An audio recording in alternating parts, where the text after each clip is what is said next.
চলি আছিলে আৰু আজিৰ কেবিনেটত আমি অসমমালা ৩ আঁচনি অনুমোদন জনাও।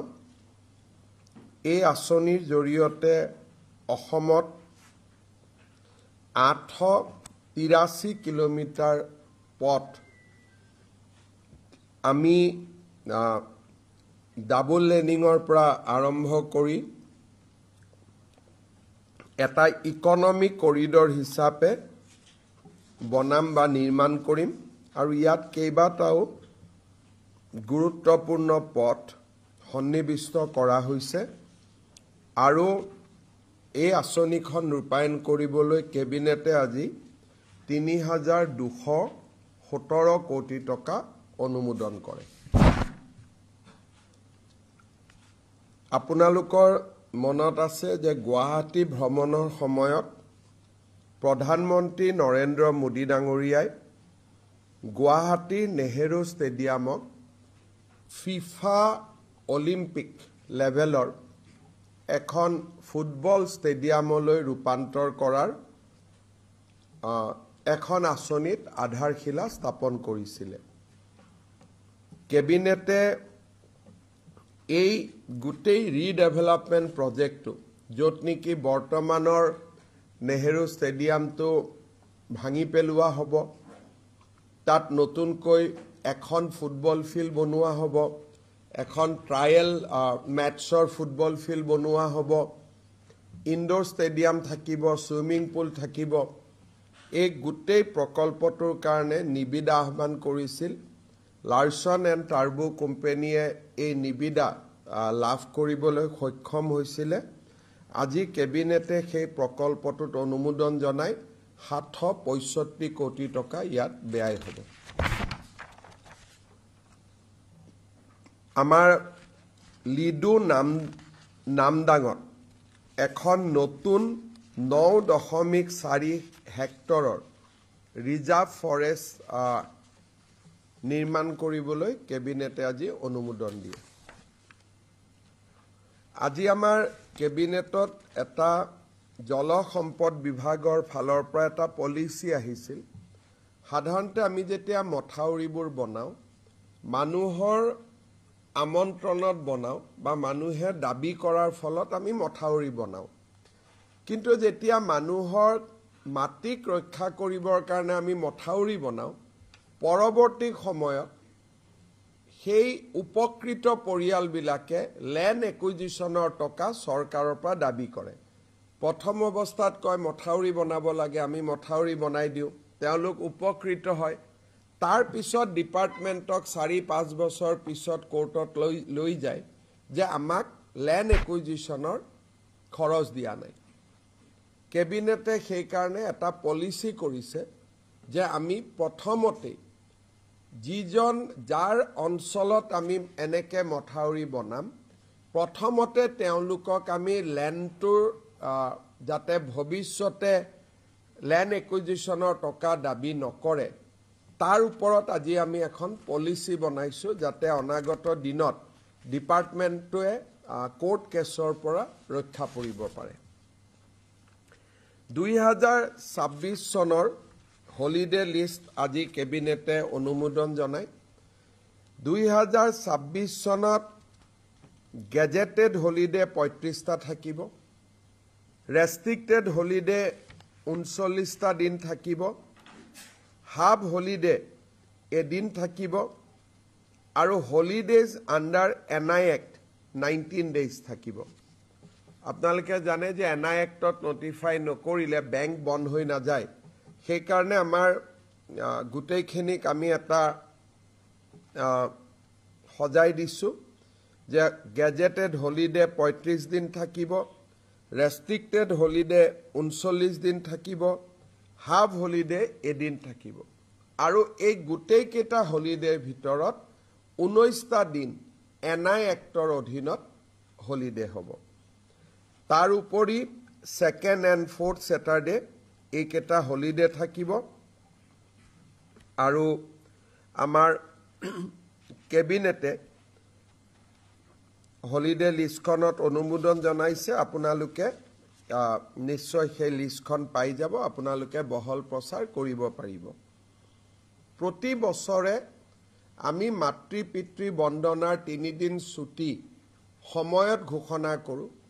এইবাৰ যাতে এমপ্লয়ীসকলে টিকেট আদি আগতে কাটিব পাৰে বা সুন্দৰ কৰি পৰিকল্পনা কৰিব পাৰে, এইবাৰ মাতৃ পিতৃ বন্দনাৰ ডেট কেইটাও আমি ঠিক কৰি দিছোঁ। সেইটো হৈছে জুলাই মাহৰ 9, 10, 11, 12, নহ'লে 23, 24, 25, 26, অৰ্থাৎ 2টা দিন আমি দিছোঁ। এটা হ'ল 9, 10, 11, 12 জুলাই, নহ'লে 23, 24, 25, 26 জুলাই। শনিবাৰ ৰবিবাৰ 2টা থাকিব, 2টা দিন বন্ধ পাব। 4 দিন পিতৃ মাতৃৰ লগত কটাবৰ কাৰণে এতিয়াৰ পৰাই তেওঁলোকে প্লেনিং কৰিব পাৰিব, টিকট কাটিব পাৰিব। সেইকাৰণে এইবাৰ হলিডে লিষ্টতে আমি এই 2টা বন্ধ আমি দেখুৱাই দিছোঁ। আমি কেইদিনমান আগতে কৈছিলোঁ যে অনানুষ্ঠানিকভাৱে আমি কেবিনেটত নেলীৰ হত্যাকাণ্ডৰ ওপৰত চলা তিৱাৰী কমিশ্যনৰ বিষয়ে উল্লেখ কৰিছিলোঁ। 1983 চনৰ নিৰ্বাচনৰ সময়ত প্ৰি ইলেকশ্যন আৰু পোষ্ট ইলেকশ্যন অসমত যিমানকেইটা হিংসাত্মক ঘটনা ঘটিছিল, গোটেইকেইটাকে সামৰি ত্ৰিভুৱন প্ৰসাদ তিৱাৰী কমিশ্যন নিৰ্মাণ কৰা হৈছিল।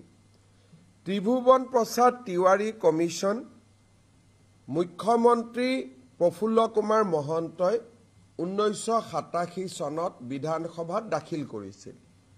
কিন্তু তেওঁ উত্থাপন কৰিছিল, কিন্তু তাৰ কপি সদনক দিয়া নাছিল। আৰু তেওঁ এটা প্ৰতিশ্ৰুতি দিছিলে যে আমি কেইদিনমানৰ ভিতৰতে ৰিপৰ্টটো প্ৰিণ্ট কৰি আমি কপিবোৰ বিধানসভাত দিম।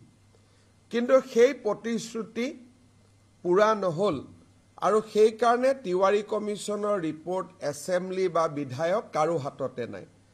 আজি কেবিনেটে সিদ্ধান্ত লৈছে যে আমি এইবাৰ বিধানসভাৰ প্ৰথম দিনাই হাৰ্ড এণ্ড ছফ্ট কপি আমি দুয়োটাই বিধানসভাৰ সদস্যসকলৰ মাজত বিতৰণ কৰিম।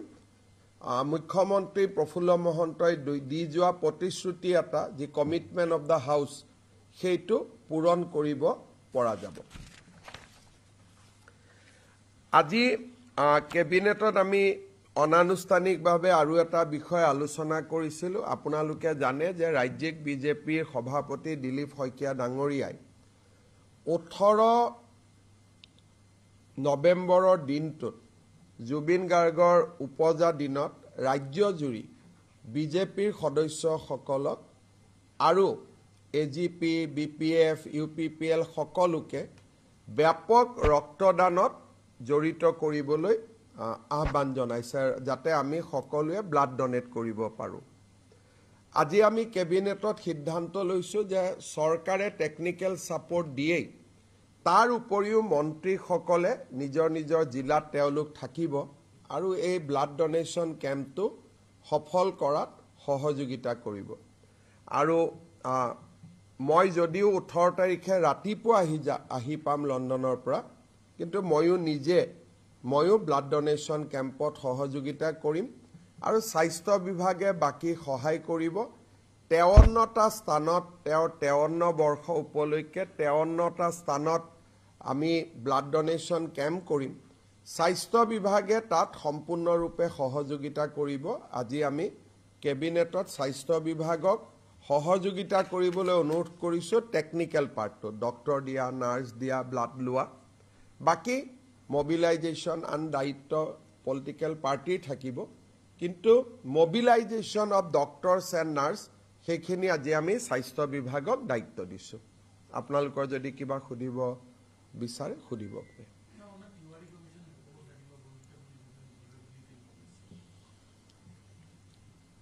Assam has witnessed unprecedented violence in 1983.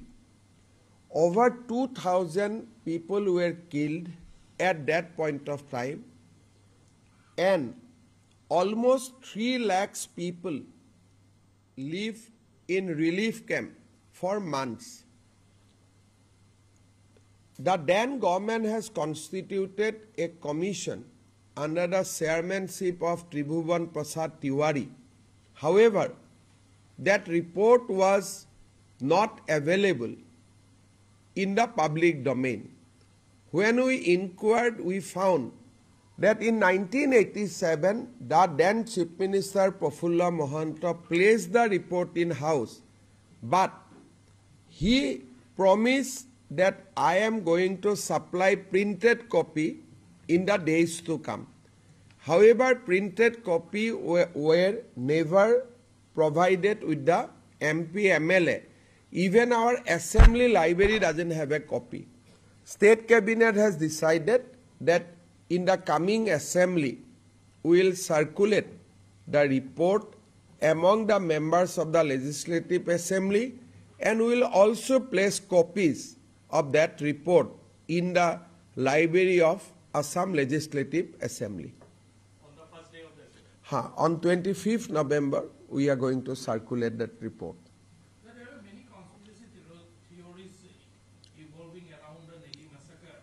So are you confident that this will bring... I think in regard to Nelly massacre, the commission has come forward with the factual situation of Nelly prior to the incident. As far as I have studied, the commission said that initially there were various incidents that has taken place prior to the Nelly occurrence, which has antagonized tribal population. As a retaliatory, tribal thereafter attacked the immigrant Muslim community. However, the highlights of the report is not about the incident. Highlight of the report is about the demographic changes that has happened in Assam since 1951. Highlights of the report that how farmland for the local citizen of Assam were coming down in those days, and how Assamese at large were losing the its economic, political, and cultural identity. So the report has beautifully narrated the situation of Assamese people way back in 1985. I think that report is still relevant. The report is relevant even today. So that is a part of our history. So we should not keep the history within lock and key. So that is why we decided to publish the report for better understanding of the people at large. Sir, earlier today you told that Gaurav Gogai's wife, Elizabeth Colbert, is a more Pakistani than Gaurav Gogoi. I stand by. I stand by my allegation, and that is not an allegation, that is the factual position. She routinely used to visit Pakistan. She used to supply documents to the Pakistan-based citizens. So there are a lot of things which will come in our SIT report. And I don't say anything without factual evidence in my hand.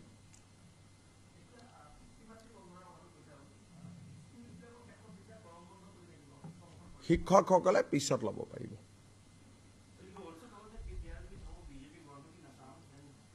খাই পেলাব, হাতীগাঁৱত ৰখিয়ে আছে।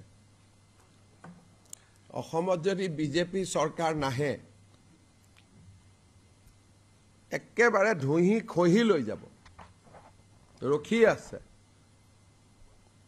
Sir, जिस तरह का आतंकवादी घटना दिल्ली में हुआ है, उसमें मुल्ला, मौलवी, इमाम, डॉक्टर सारे पकड़े जा रहे हैं, तो वो तो सामने आए, पकड़ाए, उनका हो गया। इस तरह का जिसे हमारे अवैध बांग्लादेशी हमारे असम में भी हैं, तो उससे बड़ा घातक वो है जो उनको रखते हैं अपने पास। देखिए, उनके लिए कोई कड़ी सजा ऐसी बनाई जाए कि जो उनको शेल्टर नहीं दे, डॉक्यूमेंट्स उनके बनाते हैं और वो फिर गुवाहाटी में भी इस तरह का बहुत सारा खाली प्लॉट पड़ा हुआ है जहां पर लोग भाड़े में उनको बेड़ागर बना के दे देते हैं। देखिए, असम का सिचुएशन बहुत ही अलग है। जो पॉपुलेशन का बारे में आप बोल रहा है, ये पॉपुलेशन असम में लगभग 1,30,00,000। तो उनको ऐसा नहीं है दिल्ली में होगा 50,000, 5 लाख, 10 लाख। हमारा यहाँ में तो डिस्ट्रिक्ट में ही वही लोग मेजोरिटी है, हम लोग माइनॉरिटी है। तो यहाँ का जो फायदा है वो अलग फायदा है। वो आप भाड़ा घर में चला जाए, गुवाहाटी में चला जाए, ऐसा सिचुएशन नहीं है। गुवाहाटी का कोई सारे इलाका में खाली वही लोग है और कोई लोग नहीं है। तो इसीलिए हमारा जो चैलेंज आने वाला है अगली 10 साल, वो बहुत ही अलग होगा। ये जो घटना भी देख रहा है वो तो एक अलग किस्म का है।